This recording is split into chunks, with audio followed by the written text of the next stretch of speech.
My name's Josh and welcome back to FPL Graduates. In today's video we're going to be going through the ultimate Game Week 35 wildcard draft. If you've still got the chip left, this is probably the best week to play it. We take a look at all the players who are doubling in Game Week 37 and who you need in your team to get that good rank. So starting off with the goalkeeper, it is Vicario from Tottenham Hotspur. Obviously there's been loads of injuries at the moment, sort of breaking out between Chelsea and Tottenham, which is not ideal for people wildcard or just any FPL managers in general who are sort of set up for these doubles.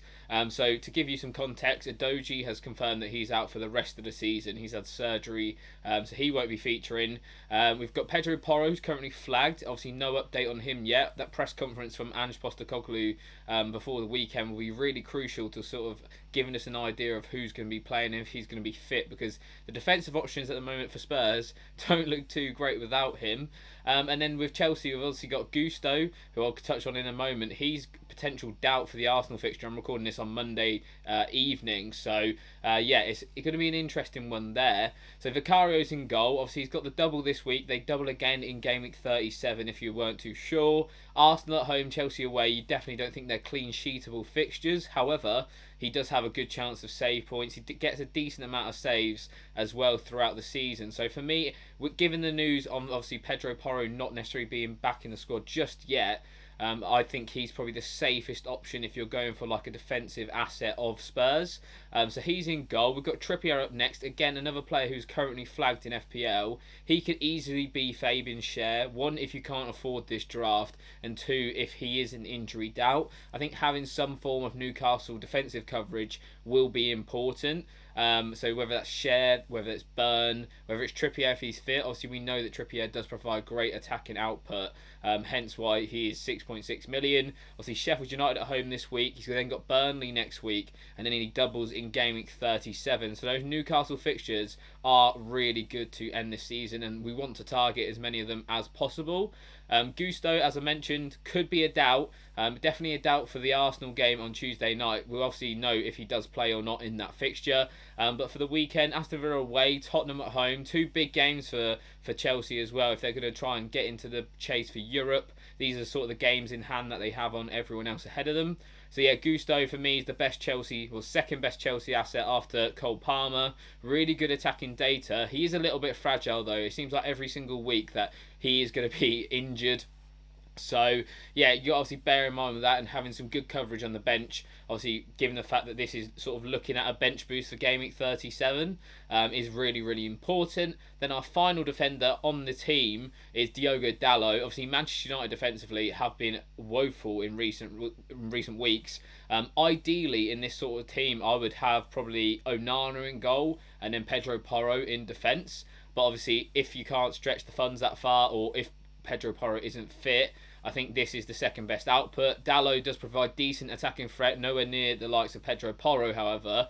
But United also have some better fixtures going forwards. I know that might not necessarily translate into clean sheets, but I think he is a good pick, and does again provide that attacking output, as I said. So he's in there as our third defender, and then we'll get onto the bench at the end of the video. Looking ahead to our midfield, we've got a 5-man midfield in this draft.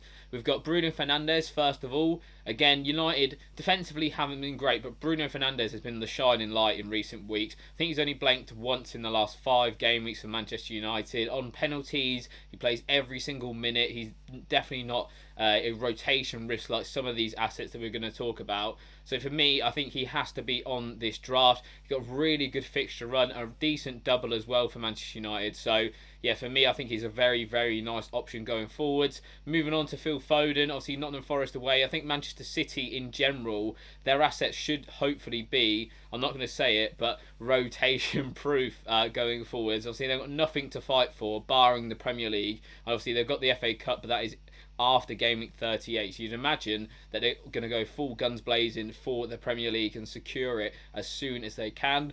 Phil Foden, obviously Nottingham Forest away this week is a fantastic fixture for Man City, and then also doubling in Game Week 37 as well. He's been one of the best players to own so far this season, so I think he is a must-own in this draft. Two other players who I think are absolutely must-own are Cole Palmer and Heung-min Son. Obviously Cole Palmer is ill at the moment. He might miss that Arsenal game, is what has been reported as of Monday evening. I think even if he does miss the Monday game, we will still see him play in this Aston Villa fixture at the weekend, unless it's a really, really bad illness. From what I sort of gather, it's just sort of like a cold or something that he's picked up. So yeah, Cole Palmer for me is still got my armband going into this game week, so I think he's an absolute must in this team. Same can be said for Heung-min Son, obviously probably the second best captaincy option. I will say with Heung-min Son, his numbers haven't been great recently, but to be honest, I don't think Spurs have been too great recently. Not been the best of form. Obviously, Arsenal at home, Chelsea away. I do think that these fixtures sort of suit Heung-min Son a little bit better than maybe like against, say, Luton and maybe a Sheffield United. I just think he does play well against the more higher defending teams. We saw this against Aston Villa. I know, albeit they had 10 men. But yeah, I think he definitely suits them a lot better. And then their second best attacker, in my opinion, is Brennan Johnson. He's in the team at the moment. He's averaging like a 0.8 expected goal involvement in the last 6, I do believe. So really nice numbers from him. He is a bit of a rotation risk though. Whether he'll play, all 5 games between now, this week's double, and then the game week 37 double is sort of remains to be seen, really. They've got Kulusevski, they've got Werner, they've got Son, they've got Richarlison. All of these guys, some of them we don't know necessarily the latest injury update, like Richarlison, but I wouldn't say he's totally nailed. So you could argue for Anthony Gordon in this situation, who obviously isn't in this draft at the moment. My only sort of concern with him is that I'd like to sort of get another Spurs asset in there and try and attack the doubles. There's 5 fixtures there in 3 weeks, whereas Newcastle will be having the 4. So you've got that extra fixture, and I think these fixtures, like I said with Son, do sort of suit how they play. So that's definitely up to you. Anthony Gordon's a fantastic asset though, someone who I'd be looking at getting at in my free transfers, let alone on a wildcard draft. It's just sort of, you can't have everyone, and if you're wanting to triple up on Spurs, I think Johnson is that sort of guy. If you're happy, say if Pedro Porro's fit, for example, and you have him in defence, take out Vicario, as we mentioned earlier, I think having Porro and Son is enough, and then you can maybe facilitate that Gordon move. But do remember, obviously, Gordon is a little bit more expensive than Brennan Johnson, so just bear that into consideration depending on your budget, your team value, etc. But for me, yeah, Brennan Johnson is a good asset. Whether he plays is the biggest question, and for me, I think I'd sort of, if I was wildcarding this week, I'd probably just go with Anthony Gordon. And then to finally finish off with our forwards, we've got Nicholas Jackson up first. Obviously, the main reason here is because he is doubling in game week 35 and game week 37, as we've seen with a lot of these assets. Jackson, he is 1 yellow card at the time of recording off of a 2-game ban. So if he does get a yellow card against Arsenal on Tuesday night, then we won't see him for the next 2 games, which would probably rule him out for me. I don't think I'd pick him after that. The next best option probably after him though, it gets a bit rough looking ahead. I think it's maybe Rasmus Højlund, who I personally have in my own team.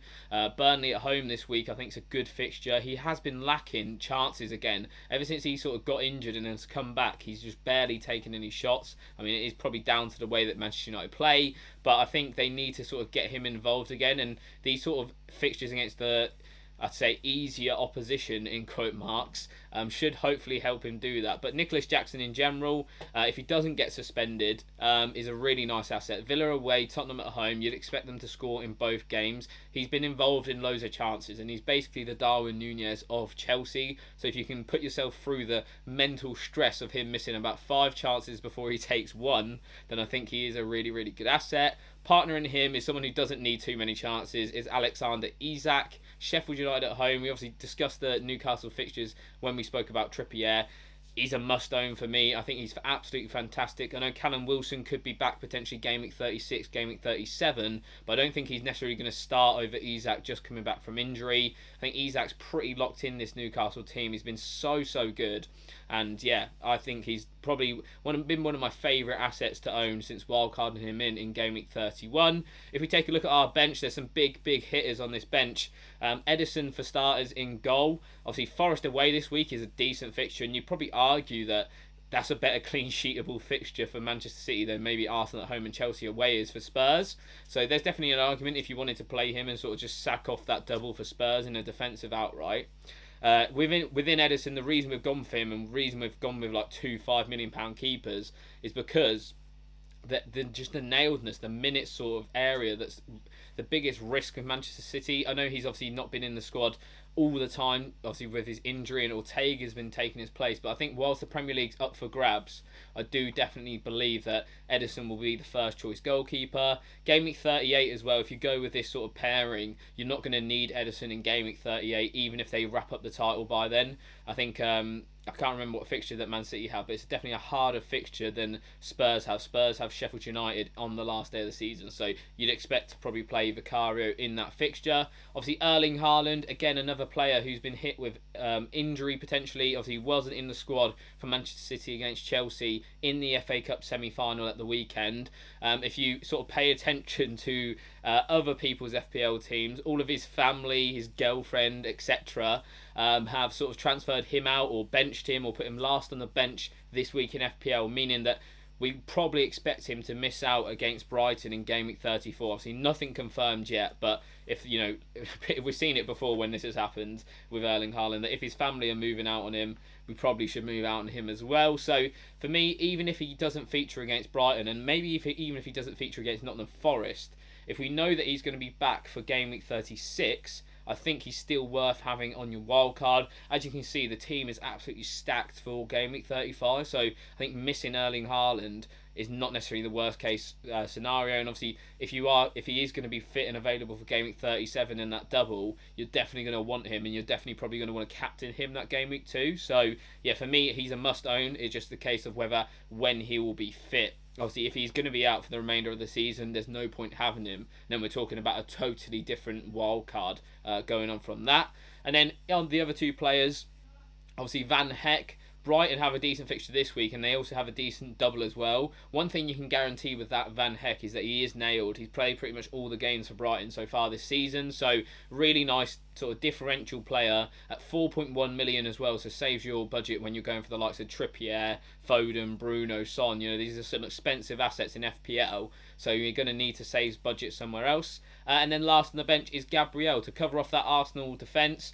I think you could easily make a case for going without an Arsenal defender on your wild card. It is almost like a safety play. So if you're chasing rank at the moment or chasing mini league rivals or something like that, and you're wanting to get gains on them, I think there's definitely a chance of going without Gabriel.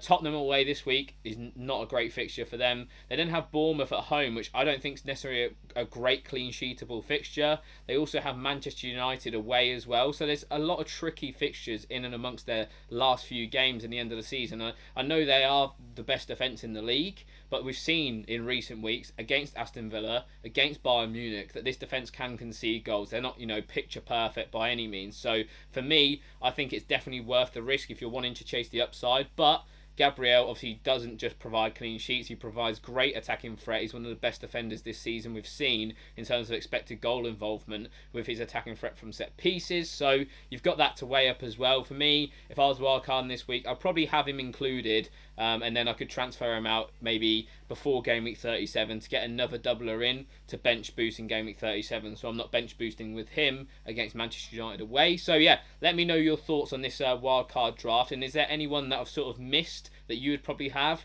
Obviously, I mentioned Anthony Gordon. He's probably one of the biggest one who's not on the team. If I was wildcarding this week, I'd probably go with him just over Brennan Johnson at the moment. So that wraps up my Game Week 35 wildcard draft. Let me know your thoughts on it in the comments down below. Do you think I've made any sort of mistakes or any players that should be in there that aren't? Let me know in the comments. As always, if you haven't already, make sure you hit the subscribe button as well. We are very close to 3,000 subscribers and appreciate every one of your support over the last few weeks. Obviously, we've been ramping up the YouTube content and you guys have been loving it. So we really, really appreciate that. But by all means, like, comment and subscribe to the FPL Graduates. I've been Josh and we'll see you all next time. Have a good game week, everyone.